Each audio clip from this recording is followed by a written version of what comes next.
তোমার মতো যুবক জেনারেল লাইনে স্কুলে পড়ে, কলেজে পড়ে, চাকরি করে, ব্যবসা করে, 5 ওয়াক্ত নামাজ পড়ে, সত্য কথার সাক্ষী দেওয়া আছে না নাই? তোমার কপালে না জানি কার অভিশাপ লাগছে, তুমি পারো না কেন? 40 বছর পর্যন্ত যুবকের চেহারা নষ্ট হবে না, অথচ তোমার 25 থেকে 26-27 বছরে কেন চেহারা ঝলসে গেল? চেহারা কেন দেখতে মজা লাগে না? চেহারায় কেন নূর নাই? সারা রাত দরওয়াজা জানালা বন্ধ করে মোবাইল হাতে নিয়ে কি পরিমাণ গুনাহ করো। রাইসুল মুফাসসিরিন আব্দুল্লাহ ইবনে আব্বাস রাদিয়াল্লাহু আনহু বলেন, গুনাহ করলে মানুষের নগদ শাস্তি 5টা। কয়টা? 1 নাম্বার, চেহারার নূর চলে যাবে, চেহারার আকর্ষণ থাকবে না, দেখলে তুকু যাও সুন্নতে আহমদ কুজা তুকু যাও সুন্নতে আহমদ কুজা বা মুহাম্মদ কাইবুয়াদ নিসবতরা মান আহাব্বা সুন্নতি কওলে রাসূল মজদায়ে কানা মাই হাম কুন কবুল।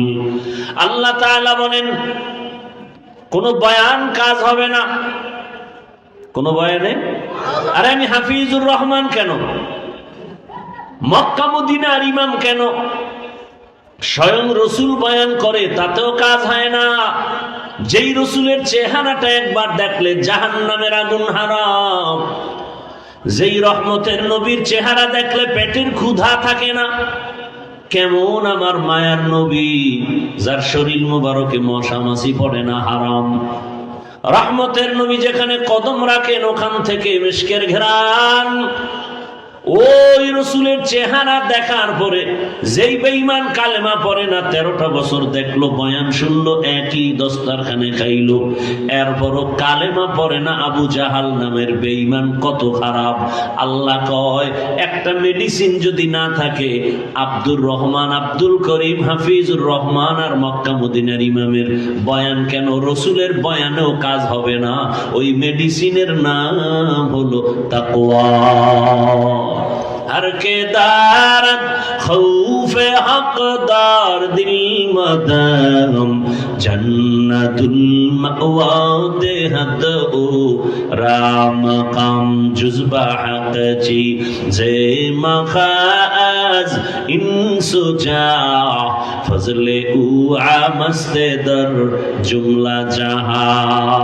13 বছর বয়ান শুনে কালেমা পড়ে না, কি নাই? কি নাই? তাকওয়া নাই। আর অন্যদিকে 27 বছরের যুবক তরবারি নিয়ে দৌড়ায় নবীকে জবাই করবে। কয় বছরের যুবক? 27 বছরের যুবক নবীজিকে জবাই করার জন্য তরবারি নিয়ে দৌড়ায়। রহমতের নবীর চেহারাটা দেখা তরবারি ফালাইয়া রহমতের নবীর কাছে মাথা নত করে বলেন, ইয়া রাসূলুল্লাহ, দয়া করে আমাকে মাফ করে দেন, কালেমা রশি আমার গলায় পড়ায়া দেন। দেখছেন নি কারবার? তাকওয়ার মেডিসিনটা ঢুকছে আল্লাহর ভয়। এর মাঝে তো আরো ঘটনা আছে। মাঝখানে গিয়া কোরআন পড়ছে, বোনের বাসায় গিয়া তাহা মা আনজালনা আলাইকাল কুরআনা লিতাশকা। কোরআনের আগুনটা সিনাকে জ্বালায় ফেলছে। ওমর পাগল, 5 মিনিট আগে নবীকে জবাই করার জন্য রেডি, কালেমা রশি লাগায় তরবারি নিয়ে দাঁড়ায় বাইতুল্লাহর পাশে হাতিমে কাবায় চিৎকার দিয়া বলে, মক্কার বেঈমানেরা আয়, মুহাম্মদের প্রয়োজন নাই, যদি ইসলামের বিরুদ্ধে কথা বলার সাহস থাকে আমি ওমরের তরবারি যথেষ্ট। রহমতের নবীর চেহারা দেখছে তো পাওয়ার, অন্তরে ঢুকছে এমন পাওয়ার। ওমর এখন যে রাস্তায় চলে ওই রাস্তায় শয়তান আসে না। ওমর এমন পাওয়ারওয়ালা, অর্ধ জাহান খেলাফতের দায়িত্ব পালন করেছেন, কোনো বডিগার্ড নাই, সিকিউরিটি গার্ড নাই। ওমর রাস্তা দিয়ে হাঁটতেছে, একটা যুবক একটা মদের বোতল হাতে নিয়ে নাচতেছে। হঠাৎ ওমরের চেহারার দিকে নজর পড়া মাত্র পাগলের মতো ভয় পেয়ে গেছে। ওমর যদি মদের বোতল দেখে কথার আগে তরবারি মারবে। আসমানে তাকায়, আসমানের মালিক আমাকে মাফ করে দাও, আর জীবনে মদের বোতল হাতে নিব না, ওমরের তরবারি থেকে তুমি আমাকে বাঁচাও।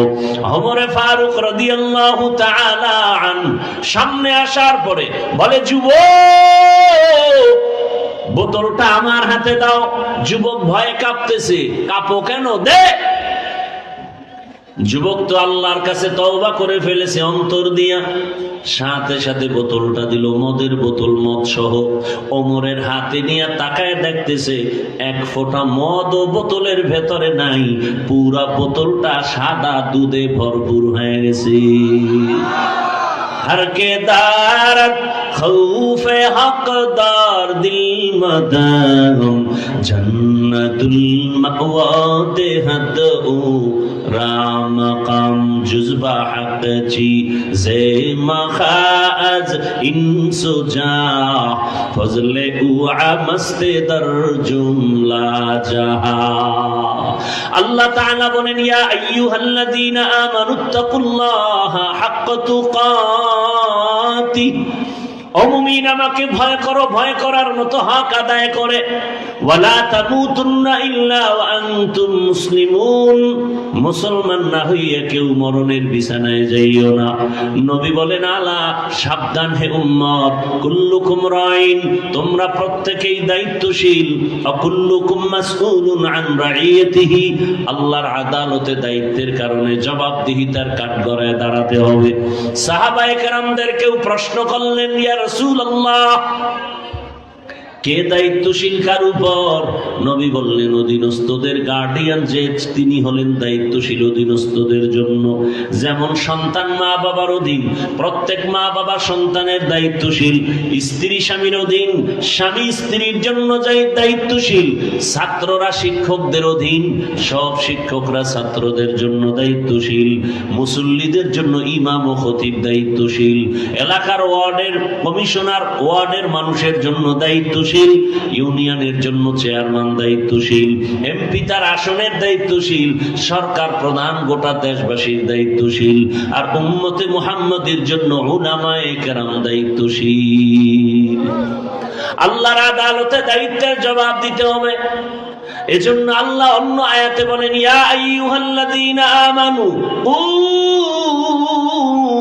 আনফুসাকুম ওয়া আহলিকুম নারা আকুদুহান নাস ওয়াল হিজারা আলাইহা মালাইকাতুন গিনাদুন শিদাদুন লা ইয়াসুনাল্লাহা মা আমারাহুম ওয়া ইয়াফআলুনা মা ইউমারুন।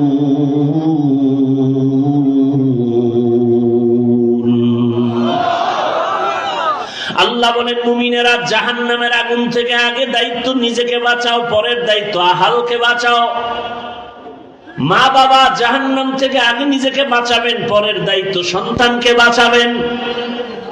শিক্ষক জাহান্নাম থেকে নিজেকে বাঁচাবেন, তারপরে ছাত্রকে বাঁচাবেন আহাল। যদি না বাঁচান তো ছাত্রর অন্যায়ের কারণে আপনাকে জাহান্নামে যেতে হবে, সন্তানের অপরাধের কারণে মা বাবাকে জাহান্নামে যেতে হবে। যদি দায়িত্বের অবহেলা থাকে, নিজে নামাজ পড়েন, সন্তানকে নামাজের দাওয়াত দেন না, নিজে পর্দা করেন, সন্তানকে পর্দার বয়ান দেন না, যে কারণে আপনার মেয়েটা বেপর্দায় রাস্তায় ঘুরে, স্ত্রী বেপর্দায় আড্ডা দেয়, এই জবাব আপনাকে দিতে হবে আল্লাহর আদালতে। দায়িত্ব পালন করবেন। স্বামী স্ত্রীকে জাহান্নাম থেকে বাঁচাবার আগে নিজেকে আগে বাঁচাবেন, স্ত্রীকেও বাঁচাবেন। জাহান্নাম থেকে বাঁচাবার সহজ কথা হলো গুনাহ থেকে বাঁচাও, এর নাম তাকওয়া। আল ইহতিরাজ আনিল মাসিয়া, আল্লাহকে ভয় করি জিকির করলে হবে না। গুনাহ থেকে বেঁচে থাকার নাম মূল তাকওয়া, এটা আল্লাহর আসল ভয়। ওয়া আম্মা মান খাফা মাকাম রাব্বিহি ওয়া নাহান নাফসা আনিল হাওয়া ফাইন্নাল জান্নাতা হিয়াল মাওয়া। আল্লাহর আদালতে দাঁড়িয়ে হিসাব দেওয়ার ভয়। দুনিয়াতে যারা গুনাহ থেকে নিজেকে বাঁচায় রাখবেন, আল্লাহ ওয়াদা করেছেন আমি তাকে বিনা হিসাবে জান্নাত দিয়ে দিব। আতিনা ফি দারে দুনিয়া না হাসান, আতিনা ফি দারে উকবা না হাসান, ইয়া গিয়াসাল মুস্তাগীসিন ইহদিনা লিফতিখারা বিল উলুমি ওয়াল গিনা। গুনাহ থেকে বেঁচে থাকার নাম তাকওয়া। এরে আমার কলিজার যুবক, পর্দার আড়ালের মা বোনেরা, বৃদ্ধ বাবাজি, আল্লাহর ভয় অন্তরে জমা করো। মিথ্যা কথা বলা হারাম কে না জানে? গালি দেওয়া হারাম কে না জানে? গীবত করা হারাম কে না জানে? কি আপনারা জানেন না? এরপরেও তো গালি দেন, এরপরেও তো গীবত, এরপরেও তো মিথ্যা। নামাজ বাদ দেওয়া হারাম কে না জানে? 5 ওয়াক্ত নামাজ ফরজ, শুধু তাই? আরে এক নামাজ নিয়ে বয়ান করলে রাত পার হয়ে যাবে। নবী বলেন বাইনাল আবদি ওয়া বাইনাল কুফরি তারকুস সালাহ। বেঈমান আর মুমিনের মাঝখানের পর্দার নাম হলো নামাজ। বেঈমানেরা নামাজ পড়ে না, মুমিনেরা নামাজ ছাড়ে না। ও যুবক বাবারা, তোমার মতো যুবক জেনারেল লাইনে স্কুলে পড়ে, কলেজে পড়ে, চাকরি করে, ব্যবসা করে, 5 ওয়াক্ত নামাজ পড়ে, সত্য কথার সাক্ষী দেওয়া আছে না নাই? তোমার কপালে না জানি কার অভিশাপ লাগছে, তুমি পারো না কেন? তুমি নিজেরে গর্ব করো না? নামাজ না পড়েও ভালো আছে, কিসের ভালো আছে? তোমার মতো খারাপ দুনিয়াতে আছে কেউ? তোমার চেহারা আয়নার সামনে নিয়ে দেখছো আগের থেকে কতটা খারাপ দেখা যায়? 40 বছর পর্যন্ত যুবকের চেহারা নষ্ট হবে না, অথচ তোমার 25 থেকে 26, 27 বছরে কেন চেহারা ঝলসে গেল? চেহারা কেন দেখতে মজা লাগে না? চেহারায় কেন নূর নাই? সারা রাত দরওয়াজা জানালা বন্ধ করে মোবাইল হাতে নিয়ে কি পরিমাণ গুনাহ করো। রাইসুল মুফাসসিরিন আব্দুল্লাহ ইবনে আব্বাস রাদিয়াল্লাহু আনহু বলেন, গুনাহ করলে মানুষের নগদ শাস্তি 5টা। কয়টা? 1 নাম্বার, চেহারার নূর চলে যাবে, চেহারার আকর্ষণ থাকবে না, দেখলে মায়া লাগবে না। তুমি তো বয়ে বয়ে আশায় আছো, কত মাইয়া ঘুরে, তোরে জবাই করার জন্য ঘুরে রে বদমাস, আর তোরে ফকির বানাবার জন্য ঘুরে, তোর থেকে সব খাইয়া এরপরে দেখবি হিজরত করছে নাই। না না না না না, কেমনে এটা বিশ্বাস করি? 13 জিল কোরআন শরীফ লইয়া 13 বার কসম। হ্যাঁ, ওরে ভালো করে মনে রাখিস, তোর সিরিয়াল যত, তোর পেছনে যে মেয়ে ঘুরে ওর সিরিয়ালটাও তত। আল খবিসাতুল লিল খবিসিন, তুই যেই নাম্বারের খবিস, ওর তোর ওই মাইয়াটাও সেই নাম্বারের খবিসা। তুই যদি 4 মাইয়ার উপরে হামলা করে 5ম মেয়েটার উপরে হাত লাগাও, ওই মাইয়া 4টা ছেলের উপরে হামলা করে 5ম ছেলে তোর উপরে হাত লাগাইছে। অবিশ্বাস করো? আল্লাহর কোরআন অবিশ্বাস করো কেন? তোর চরিত্র যেমন ওই মাইয়ার চরিত্র তেমন, কোনো ডিফারেন্স নাই। এবার তোর কপালে বিয়া নাই। এই যুবকেরা, কি নাই? নাই নাই নাই। যদি থাকে বিয়া তো বউ নাই। কি নাই? জল্লাদ। কয় মাইয়ার জীবন নষ্ট করছো? 1 মাইয়া আসবে জল্লাদ হইয়া, এবার জন্মের তলে 14 পুরুষের জাল মিটাই দিবে। কত ধানে কত চাল, এবার বুঝে লাও। আল্লাহ হেদায়েত দান করেন। ও আমার যুবক বাবা, বেয়াদবি ক্ষমা চাই, রাগ করিও না রে যুবক। আমি কাউকে দূরে সরাবার জন্য আসি নাই, বুকে লাগাবার জন্য আসছি। আমি পাও ধরার জন্য আসছি। আমারে 200 হাতের একটা তার লাগায় মাইকের ফোন কানে দে, আমি মাঠে মাঠে পাও ধরবো, আর বয়ান মুখে মুখে বয়ানও করবো, পাও ধরবো। যদি পাও ধরে একটা যুবকের ফিরায় বলতে পারি, আর আমার রসুলের কাঁদাইস না, আমার রসুলের আর দাড়ি কাইটা নবীর কলিজা আঘাত দিস না, আমার রসুলের সামনে দাড়ি কাটা অবস্থায় কেমনে দাঁড়াবি রে যুবক? আমার রসুলের সামনে কেমনে দাঁড়াবি? দাড়ি ছাড়া লজ্জা কি লাগবে না? কেমন আশেকে রসুল হইছ? আশেক হবি তো 1000 বছরের পরের কথা, তুই মুসলমান হইছ কিনা হিসাব কর। নামে মুসলমান হলে কোনো কাম হবে না। এই মুসলমানের মধ্যেই তো রসুল বলে গেছেন 72 দল জাহান্নামে যাবে আর মাত্র 1 দল জান্নাতে যাবে, যারা নবীর আদর্শ মানবে, সাহাবাদেরকে মানবে। এই আদর্শওয়ালারাই শুধু জান্নাতে যাবে। অতএব যারা সাহাবাদের মানে না, নবী নবী নবী নবী করে, এরাও জাহান্নামীদের 72 দলের অন্তর্ভুক্ত হবে। তুমি আশেকে রসুল দাবি করো রে বাবা, আমার রসুলের আশেক তো কোনোদিন দাড়ি কাটতে পারে না, নামাজ ছাড়তে পারে না, মা বাবার সাথে বেয়াদবি করতে পারে না। আমার রসুলের আদর্শ কি? মায়ের সাথে, বাবার সাথে, বাবা তো নাই। রসুলের আদর্শ শিশুদের সাথে, প্রতিবেশীর সাথে। রসুলের আচরণ কেমন? কেমন নবী চিনো না, ওই রসুলকেও চিনো না, চাপাবাজি করো আশেকে রসুল। যেই রসুলের হায়াতে কোনোদিন কাউকে একটা গালি দেন নাই, তোমার জবানে কেন গালি আসে রে বাবা? যেই নবী হায়াতে কোনোদিন একটা মিথ্যা কথা বলেন নাই, তুমি কেন মিথ্যা কথা বলো মায়ের সাথে, বাবার সাথে, বন্ধুর সাথে, আপনজনের সাথে? এখনো সময় আছে, তওবা করো। তোমার মতো যুবক স্কুলে পড়ে, কলেজে পড়ে, রাস্তায় গাড়ি চালায়, নামাজ ছাড়ে না। তোমার মতো যুবক র্যাব, আর্মি, পুলিশ, বিডিআরের চাকরি করে, নামাজ পড়ে, দাড়িওয়ালার অভাব নাই। বলো তুমি কেন পারো না রে বাবা? আল্লাহর ভয় তোমার অন্তরে নাই, মরণের চিন্তা নাই। কয়দিন বাসের নিচে যুবকের লাশ, গাড়ির নিচে যুবকের লাশ, পানির মধ্যে যুবকের লাশ, ঘুমের বিছানায় যুবকের লাশ।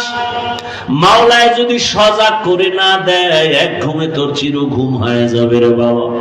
চোখের সামনে কত বন্ধু হারায় ফেললাম, এই জীবনে কত যুবকের জানাজা পড়াইলাম। এখনো সময় আছে, তওবা করো। মনটাকে একটা কথাই বুঝায় বলো, আরে তোমার মতো আমার মতো যুবক যদি ইংরেজি, ইংলিশ লাইনে, জেনারেল লাইনে লেখাপড়া করিয়া, ওই চাকরি করে, নামাজ পড়ে, ব্যবসা করে, নামাজ পড়ে, নদীতে মাছ ধরে, নামাজ পড়ে, কৃষি কাজ করে, নামাজ পড়ে, তুমি কেন পারবা না রে বাবা? এখনো সময় আছে, তওবা করে নেও। আর দাড়ি কাটবা না, নামাজ ছাড়বা না। আরে মনের একটা শখ লাগে, কেমন কেমন জানি ভালো লাগে, তা অনেক শখ মিটাইছো না? পার্কে তো কম যাও না, এবার ফিরে যাও, তওবা করো। দাড়ি তো কম কাটো না, এবার তওবা করো না, আর কাটবো না। বেপরদার আড্ডা তো কম দাও না, গান বাজনা তো কম করো না, এখন তওবা করো। আল্লাহর কাছে মনটাকে ঘুরে বলো, হে আল্লাহ, জীবনে কতবার দাড়ি কাটলাম, নামাজ ছাড়লাম, বেপরদায় চললাম, মা বাবার সাথে বেয়াদবি করলাম, আজ থেকে তওবা করে ফেললাম। আর নবীরে কাদায় দাড়ি কাটবো না, নামাজ ছাড়বো না, বেপরদায় চলবো না। মা বাবার দোয়া নিয়ে, শিক্ষকের দোয়া নিয়ে, উলামায়ে কেরামের দোয়া নিয়ে, নবীজির আদর্শ অনুযায়ী জীবনটাকে চালাবো। পর্দার আড়ালের আম্মা জানেরা, বোনেরা, আপনার মতো কত মা, কত বোন এই এলাকায় আছে, পর্দা করে, নামাজ পড়ে, স্বামীর মাল হেফাজত করে, মোবাইলে সময় নষ্ট করে না। আম্মা জানেরা, আপনারা কেন পারবেন না? আপনার কি সন্তানের ভবিষ্যৎ নিয়ে ভাবেন না? আপনার আদর্শ খারাপ হলে সন্তানের ভবিষ্যৎ খারাপ হয়ে যাবে। আরে আপনি তো এমন মা বাবা হবে, সন্তান যেন আপনাকে দোয়া করে যে আমার মা, আমার বাবা কোনোদিন নামাজ ছাড়ে নাই, আমার মা বাবা কত ভালো মানুষ, কোনোদিন আমার বাবা বেগানার দিয়ে তাকায় নাই, আমার মা কোনোদিন বেগানা না পুরুষের দিয়ে তাকায় নাই। সন্তান গর্ব করে বলবে, আমার মা বাবা কত ভালো, আমার মা কোনোদিন বাবার সাথে গালাগালি আর ঝগড়া করে নাই, আমার বাবাও আমার মায়ের সাথে খারাপ আচরণ করে নাই। এমন মা বাবা কি হইতে মনে চায় না? সন্তান গর্ব করবে, সন্তান আপনার জন্য কলিজা ভরে দোয়া করবে। সন্তান যদি টের পায় যে আমার মা বাবা মোবাইলে গুনাহ দেখে, বেগানা দেখে, নাটক দেখে, ওই সন্তানকে আর কোনোদিন কন্ট্রোল করতে পারবেন না রে মা। ওই সন্তান মনে মনে ঘৃণা করবে মাকে বাবাকে, যে আমি খারাপ তোমরা কেন বলো, আসলে তো তোমরাও আমার চেয়ে কম খারাপ না। তোমরা যদি ভালো হইতা তো আমি এমন খারাপ হতাম না। ও আব্বা জানেরা, আম্মা জানেরা, তওবা করেন। আপনার আদর্শ দিয়া যেন সন্তান গর্ব করে সমাজে চলতে পারে। মানুষ যেন না বলে তোর বাপ বেশি ভালো ছিল না। মহিলারা যেন না বলে তোর মা তেমন আদর্শওয়ালা ছিল না। স্বামী থাকতো বিদেশ, আর হাজীগঞ্জের মার্কেট একটাও ঘোড়া বাদ নাই তোর মায়ের। এরম মা আছে না নাই?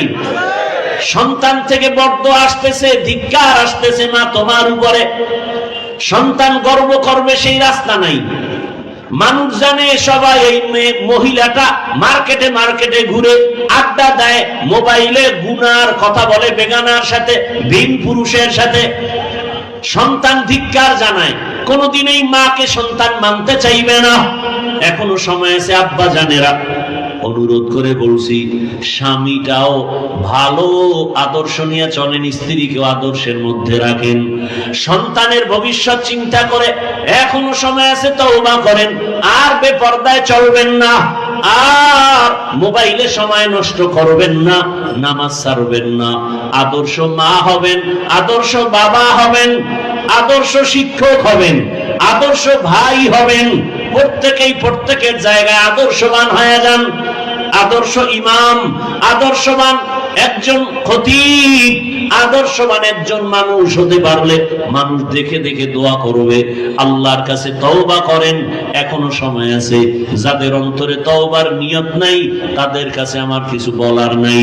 যাদের নিয়ত আছে যে মরিয়া গেল আর দাড়ি কাটবো না, নামাজ ছাড়বো না, বেপরদায় চলবো না, মা বাবার দোয়া, শিক্ষকের দোয়া, উলামায়ে কেরামের দোয়া নিয়া নবীজির তরিকা মেনে চলবো, তওবা করার মতো যদি কারো অন্তর তৈরি হয়, মুনাফিকি না থাকে, নবীর আদর্শ মেনে চলার নিয়ত যাদের আছে, দুটো হাত আমার আল্লাহকে দেখাইয়া দেই।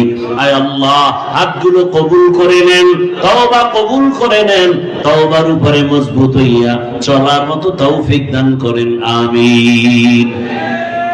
বয়ান চলতে থাকবে। ওলামায়ে কেরাম আছেন, আপনারা কেউ বিশৃঙ্খলা করবেন না, ওলামায়ে কেরামকে সম্মান করবেন, আপনাকে মানুষ সম্মান করবে। ভাই, মানুষ তো সম্মান চায়, শান্তি চায়, তো এগুলো মানেন না কেন? এর মধ্যেই তো শান্তি। মানুষ আপনাকে সম্মান করবে ওই দিন আপনি যখন অন্যদেরকে সম্মানের নজরে দেখবেন। আপনি যদি মানুষের সাথে খারাপ ব্যবহার করেন, মানুষ আপনার সাথে খারাপ ব্যবহার করবে। আল্লাহ সবাইকে তৌফিক দান করেন। হাজী সাহেবের এই মাদ্রাসা, মসজিদ, এলাকাবাসী সহ আল্লাহ পাক সবাইকে কবুল করেন। সুবহানাল্লাহি ওয়া বিহামদিহি, সুবহানাকাল্লাহুম্মা বিহামদিকা, আশহাদু আল্লা ইলাহা ইল্লা আনতা আস্তাগফিরুকা ওয়া আতুবু ইলাইক।